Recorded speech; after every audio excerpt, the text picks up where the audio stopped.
want to leave your weapons on the table, we refuse to serve you." "I say to hell with your damn rules," Curly spat.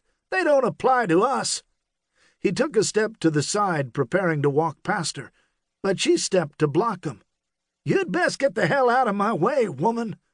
Rachel shook her head and pointed to the weapons table by the door.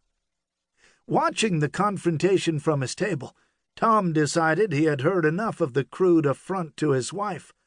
He got to his feet and walked up beside Rachel.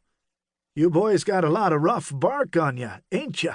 I expect it's been a while since you've talked to a respectable woman, so you most likely don't know any better. Look around in here. You don't see anybody else wearing a gun, do you? So who do you think is gonna shoot you?" He pointed to the weapons table. "Just leave your weapons on that table, and they'll be right there when you finish eating." Curly didn't say anything for a long moment while he eyed Tom up and down.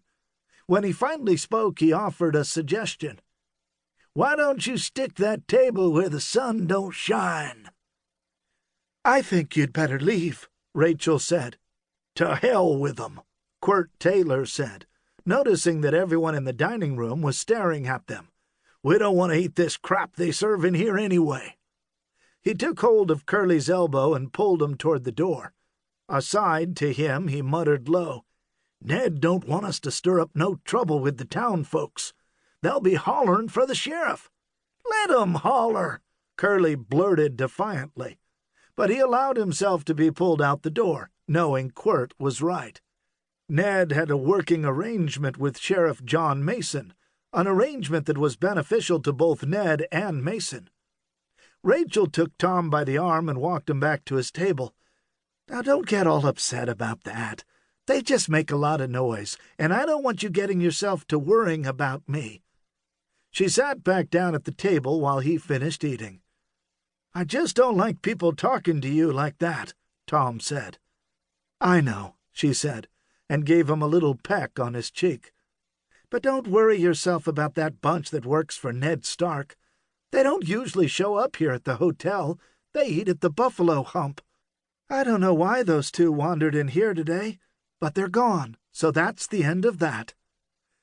"I reckon I'd best go get Rooster," he said. "He ought to be about through eating his meatloaf by now. I'd like to finish up that roof before supper tonight. If I'm a little late, you'll know Rooster had too much liquid refreshments with his dinner." "If you're late, I'll keep a plate in the oven for you," she said, as she walked him to the door. There was a pretty good crowd in the Buffalo Hump for this time of day.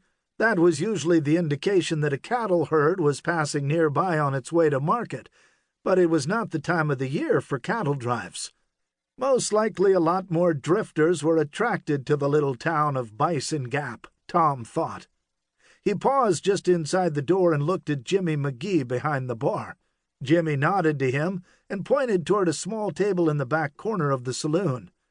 Tom returned the nod to Jimmy and walked back to the table where Rooster was hunched over a plate of food. "Gunpowder meatloaf?" Tom asked. "Nah, beef stew," Rooster answered. "She didn't make no meatloaf today." "You about ready to get on back and finish that roof? You don't want to have another rain catch you before it's done?" "I'm finished," Rooster declared and pushed the plate away from him. "The tar and stuff's in the wagon. I parked it around back. Let me pay Jimmy on the way out." He pushed his chair back and stood up, released a loud belch, and followed Tom to the bar. "Well, looky here," Curly Williams said, and immediately got up on his feet. "If it ain't that Jasper from the hotel." Quirt Taylor turned to see where Curly was looking. "Damned if it ain't," he said.